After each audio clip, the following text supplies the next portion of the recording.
Hi everybody, hope you're doing marvellously well. We're Big Bad and back at IK with Lorenzo. How are you? Hi, nice to meet you, Warren.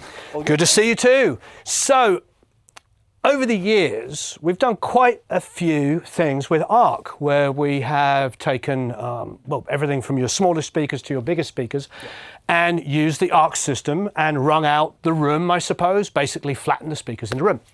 Now, one thing that we haven't yet addressed, and this is what we're going to do in this video, is using other people's speakers. And as you know, I have used Genelec 1031s and 1032s my whole career. You see them in all my videos.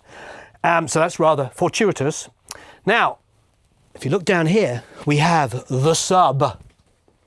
The sub, if you watched our video from NAMM, comes with the ARC software. Means that now you can use the ARC software with anybody else's speakers. First of all, many people need subs. 1031s are wonderful speakers, but they tend to just lack that little extra oomph. I have 1032s, which provide enough for me, but the 1031s never quite have it. So this is a wonderful real world experience for me. Lorenzo, being an expert, means that he can ring out the room and I don't have to do it for a change. Yay! And as you can see, this is actually quite an ideal room to do because it's not linear at all. Look at it. We're like sort of in the corner over here. We've got the mics there. There's more space over there. The room goes back. Don't get me wrong. It's beautiful. It's got amazing guitars and great amplifiers and stuff like that. So this is about as real world as we can get. I like this. Hi everybody, I'm Lorenzo Iori. I'm a product manager here at IK Multimedia. We're at IK Recording Studio right now, and we are setting up a calibration of Genelec 1031 monitors with iLoud sub, and we are going to perform the calibration right now. So after a quick setup of the system, so we connect the sub, iLoud sub, through USB and the audio card, of course, and a microphone to the audio card input, and we use ARC microphone. We select the iLoud sub in the layout section, and there's no need to select the top speakers if they are not IK Multimedia speakers. Otherwise, if you're using iLoud monitors that are compatible, you can select them as well. And so right now we proceed to the calibration screen. There are a bit of just checks that the routing is correct. So you can check that the routing is good. You select the microphone you're using. You can use generic microphone as well, or our own microphone, which is very stable over time. So we recommend using this for consistent results. And we can just move on to audio input check so that we can be sure that the input level is correct. You can just press play test. Audio will be played through the speakers, and you can adjust the gain of the microphone input on your interface to be sure that it stays in the correct zone. Once it detects it's good, it will automatically stop and you can proceed. Here you can configure the type of calibration you want. You can select between 1, 3, 7 and 21 points for the calibration. Allows you to choose to balance between speed and accuracy for the calibration. So right now we selected 7 points, which is more than enough for this setup. We select everything here, configured, click proceed, and now we start actually capturing the point. I've set a 2 seconds delay before the measurement so that we can move away from the mixing area so that the microphone does not have your body affecting the sound. And we start just by point 1, which must be dead center at the mix position. This allows the algorithm to properly calibrate also the time delay of the measure. So we start.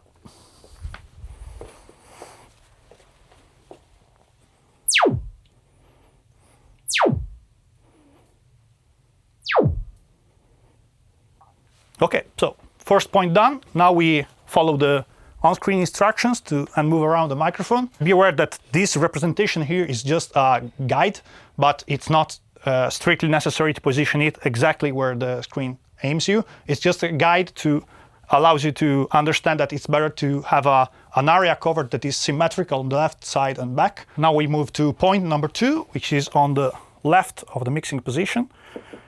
You can freely decide how far away from the center to get, depending on how much you will move. Right now we will be sitting here, so we don't need to move around that much, so I will stay pretty close to the first point. And we can hit record and get the point 2 done.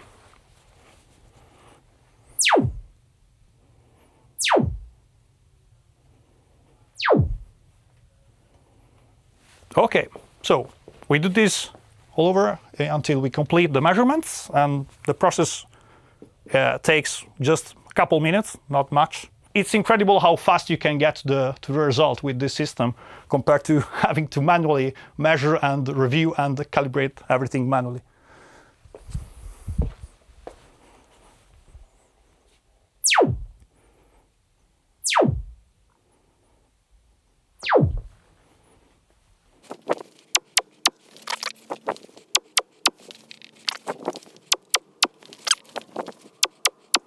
Very good. Now, once the measurements are over, the software will automatically store the session, and you can access the edit page where you can see what the calibration has done, and you can view all the data that it has stored into the device. And of course, what we always recommend is to give it a listen and be sure that everything is as you expect before unplugging everything, because it happens that, for example, you want to try if a wider listening spot or a narrower listening spot is better. You can just do different sessions and then compare it later. So it's very good to always judge by ear, because at the end we have to like it how it sounds. So ArcX system allows you to calibrate both stereo setups and stereo plus sub setups, so 2.0 or 2.1. And right now we have iLoud sub there that is actually doing the correction for the Genelecs as well. So we selected in the beginning a 2.1 setup, but the process is the same if you have a 2.0 setup. It will just do 2 sweeps instead of 3, so there will be no sub, of course. And the system will automatically take care of setting the crossover and aligning the sub with the tops at the crossover frequency.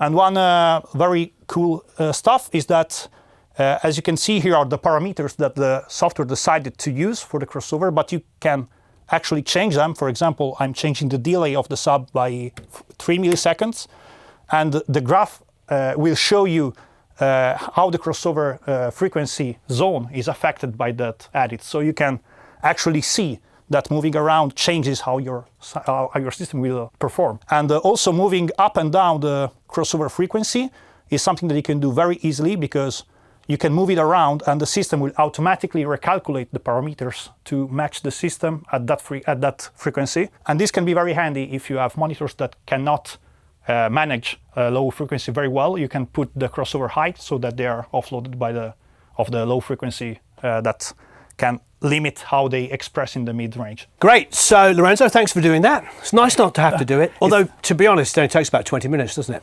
A bit shorter this time. Oh, okay. Around 5. Well, it depends on how many points you decide to take. So, what did you do? We did 7 points. 7, right now. Okay. Yes. Because usually when you go higher points, it's either because you want to a broader set of points, or you just want to try the difference in having a ultra accuracy mode enabled. But 7 points are more than enough to have a very good experience in many cases. And in this case, we don't have like very drastic issues in the room, so it should work very, very well.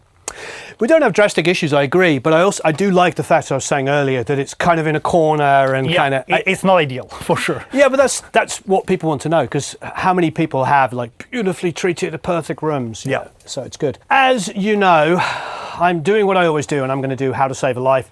The reason why I choose this track is because I recorded the drums at a studio that we had for about 20 years. So I know the room back to front, and there's a section at the end of the song where it's just the drums playing live in a room. And what's great for me is like I heard that every day for about 20 years, that room. And there's no drum samples on it, and it helps, you know, I'll go into studios to make albums I've never been in before, and I'll play that track. Okay. Because it's then I know, oh, the room's a bit boomy, it's a bit this, it's a bit that. And there's something quite unique about it for me, that experience. So I'm going to go to the end of the song and let's have a listen.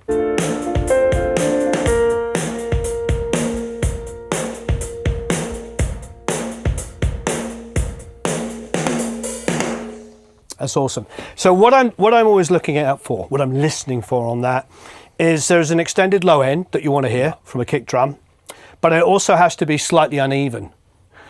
Sometimes on cheaper systems, I get this kind of like just like I can't hear, there's no sample on that. So you kind of hear the kick is sometimes really blooming, and then sometimes it's not quite so much because it's a real human being playing it. And that lack of sample is good because it allows me to hear subtleties in real performance. Another thing I like listening for is the snare. You can actually hear the ring going, ooh, ooh, you know, uneven.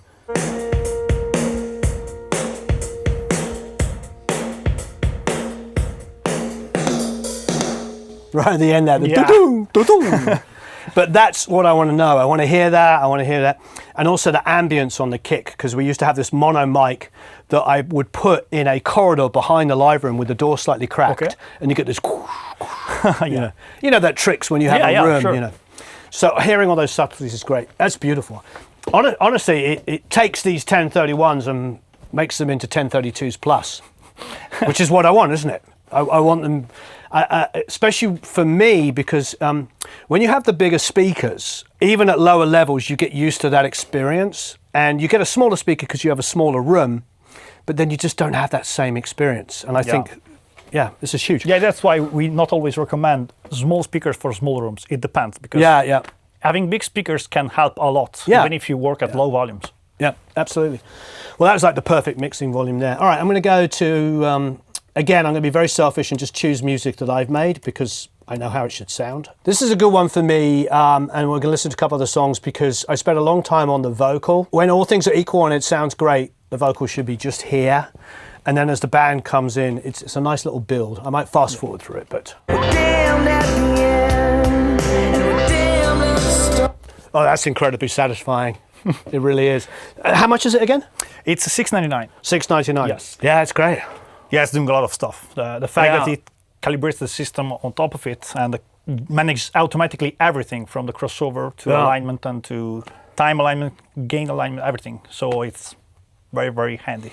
The vocal was an enormous change. I mean, everything was an enormous change, but the vocal, of all things, because it's doing all the time alignment for the speaker, the body came back on the vocal because that was done with a U47 at the pass, and it was my chain at the time was a 1028, which is a BAE Neve, beautiful mic pre, and then I had two sets of compression, two 160s into 1176s, and they're parallel compressed and series in parallel, believe it or not, and then they fold back into one. Okay. So the vocal is like there. Yeah. It's like compressed but not choked. I wouldn't have known. If I'd started off with it off, which I'll do on the next track, I'll start with it off. Yeah. And then I'll bring it on. Sure. That's good. You can't unhear it, can you? If you start with it on, everything's going to sound awful afterwards.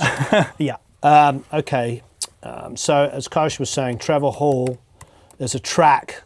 So this is an independent artist we work with. This is in our old studio, and our live room was probably like half this size.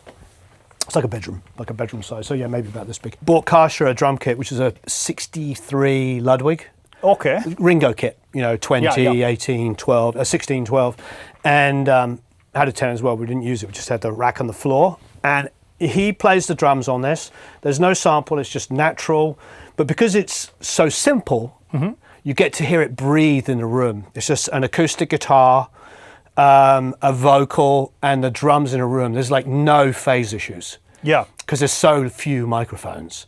So it's always been really good for these kinds of tests because, there's nothing to totally. correct in the mix. Yeah. Multi-miking can be very even troublesome with the phase. Yeah, So- even the best of us, you can get phase issues, Yeah. but this is always great. So this is without it on. I call to the Green Mountain State. I call to the silence you make. It's not only Do you live phase inside, correcting, outside me? it's not only just phase correcting and As you adding the low speak end, through it's also 10,000 placing it better in the mix. Yeah. Because I always plan the floor, audience perspective, about 60%, so it should be here. Okay.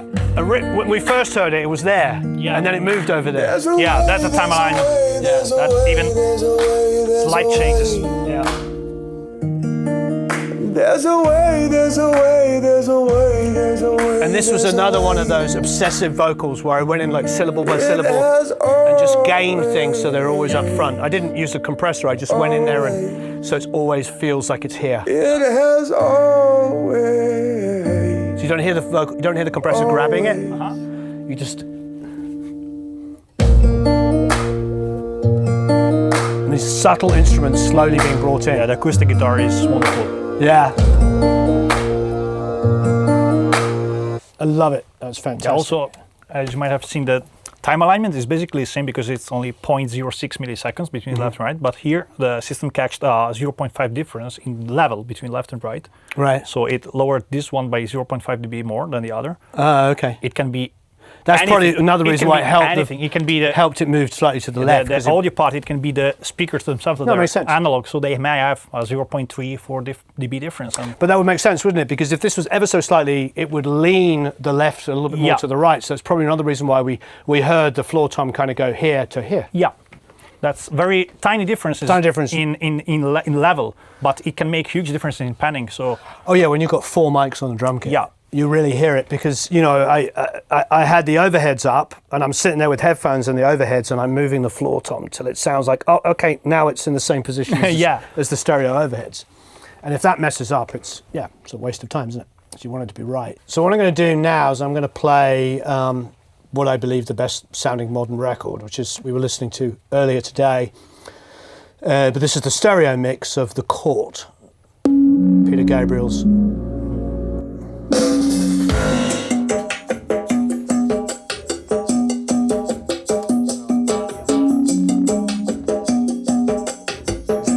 Bass comes in. You put your hand up, you make your bid. You got your pictures all laid out on the grid. Look in the garden in the softest ground. There everything that you never want found. And the court will rise while the pillars all fall.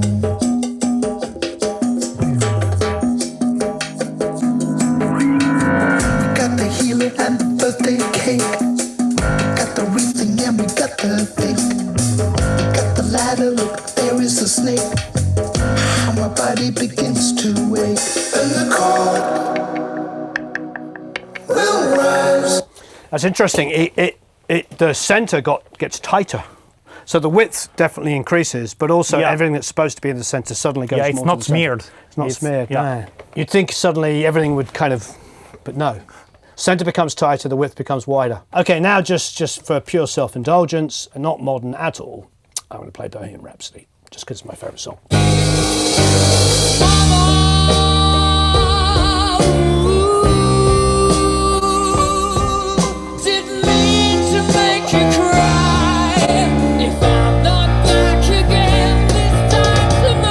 Oh, drums. Talk about that. Yeah. It's interesting because the differences were quite huge on the vocals at the beginning, but I was honestly thinking I could work on either, you know, just being really, but once other instruments started coming in with real low end when the bass came in. And what was interesting because, you know, it's evening out some of the bass stuff. I thought when I was going to put the processing on and off, I thought the bass was going to dip quite dramatically, but it didn't. Yeah. Even though it looks like it's bringing down some of that boost, because the song is mixed with the bass probably quote unquote a little bit too loud at the beginning when it comes in, but that's inherent in the song and what we love about it. So I thought, oh, I wonder if this is going to affect the bass the way I've been used to hearing it, but it didn't. It still kept it. I think balance is balance, you know, and Freddie's voice is very much like mama. It's very mid-range, you know. Let's try something super modern. Believe me, just watch.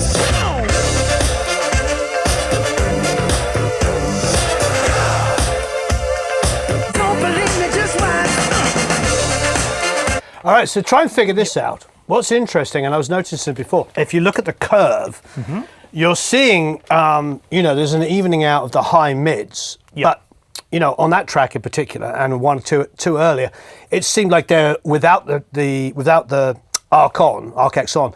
I thought I was hearing everything being a little bit lispy and a little bit, and then I'm seeing some high mids being kind of pushed up a little bit. So I actually thought it might get worse, but it doesn't. It softens it really them. As you can see, the fact that the software is not straightening out to a perfect flat line, it's on design, of course. It's because after years and years of research, we have trimmed out how we want to correct. So we don't want to flat everything, because it will sound artificial, it will sound harsh. And the way that we select either to correct it or not and the amount is what allows us to keep the sound natural. And so having the fact that you see that some parts are boosted or not, or are not flat, or it's not easy to assess just by the look how Sure, it yeah. will sound, Yeah. because there are a lot of stuff going on, and how you perceive it as natural or not, as harsh or not, doesn't only depend on the shape, but also on how it's corrected. Yeah, I agree. One of the conversations David and I were having in the car was about how a couple of the other softwares, people will be like, yeah, it's good, but it always sounds EQ'd. Yeah, that They can hear the correction, like and you just get that illusion that somebody's come along with a plug-in and just gone boost, boost, boost, cut, boost, boost, boost. Yeah. And you sort of hear it. And you don't want that. You want it to Yeah, still exactly. feel like the speakers you know and love, just better. Yeah, and also I think that this is a good point to showcase. Yeah. As you said before, there's the crossover that is automatically set, and Yeah. it's sitting at 80 Hz. Yeah. But you can also move the crossover around, and with the system automatically calculates the parameters to align the system at that crossover. So the delay, as you see, of the subwoofer changes, and can change quite a bit depending on how far you go with it. And the testing with this is very, very handy, because of course with smaller speakers, because these one are kind of big speakers already, but if you go with smaller speakers, putting the crossover high allows your mid range to express much better, because you don't have the woofer that tries to follow the bottom far of frequencies. I think 80 is a good point, because the speakers will go below that, but obviously, Yeah, it's a good point where the speakers still can handle it very well, but they start getting help if you offload some of it. Yeah, it seems like your read here is like what, about 70, 75 hertz. It starts to really dip dramatically. Yeah, the dip is probably due to the room, because this one is very tight. Usually it just should roll off, but yeah, I think that offloading frequency below 60, 70s is very good for this, because Right. they're still not very bass capable. They roll off pretty slow, but still they roll off quite a bit. Yeah. So remember, any product that you buy from IK, the sub comes with the software for free. Yeah. Any of the speakers, Yeah, all the compatible speakers actually brings the software for free. together okay, with for them. free. But you can also, if you want to try it out, download the software for free. Yeah. And how long's the trial? I think it's 9 days or 10 9 days. Yeah, Okay. it's around a bit more than a week. Yeah. Well, to be honest, you'd probably find out within the first 30 minutes. You pretty much do it in 30 minutes and go, oh, yeah, this is better. Yeah, it's as simple as that.